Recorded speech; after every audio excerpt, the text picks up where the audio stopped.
নমস্কার বন্ধুরা, সকলে কেমন আছো? আশা করছি সবাই ভালো আছো। মায়ের রেসিপি সিরিজ 2 নিয়ে আমি আজকে চলে এসেছি। এটা আমার যখন খেতে ইচ্ছে করতো না, তখন আমার মা এগুলো বানিয়ে খাওয়াতো। কিছুই না, সব কিছু সেদ্ধ দিয়ে ভাত করতো, সেগুলো আলাদা আলাদাভাবে কী করে মাখতো সেটাই চলুন গল্প করি। কেটে রাখা কুচো পেঁয়াজ, তেলের মধ্যে কয়েকটা 5-6টা কাঁচা লঙ্কা ভালো করে একটু ভেজে নিয়ে রাখতে হবে। আর যার যা সবজি ইচ্ছে সে সেটাই দিতে পারে, ঠিক আছে। আমি এখানে বেগুন, ডাল সেদ্ধ, মসুর ডাল সেদ্ধ, রসুন, লঙ্কা আর আলু নিয়েছিলাম। এবার এই ভেজে রাখা শুকনো লঙ্কার গোটাগুলো ছাড়িয়ে নিয়ে নুনের মধ্যে দিয়ে ভালো করে ওটা গুঁড়ো গুঁড়ো করে মেখে নিতে হবে। এতে কী হবে,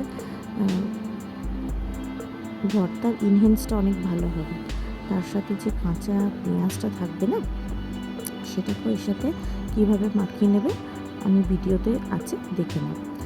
এবার ভালো করে চটকে ওই কাঁচা পেঁয়াজের সাথে এই ডলে রাখা শুকনো লঙ্কা নুনগুলো দিয়ে ভালো করে চটকাতে হবে, চটকে মাখতে হবে, ঠিক আছে। হাতের সাহায্যে চটকে মাখতে হবে, কিন্তু এই সকল হয়ে যাওয়ার পর হাতটা ভালো করে ধুয়ে নিতে হবে, নাহলে চোখে পড়লে খুব জ্বালা করবে।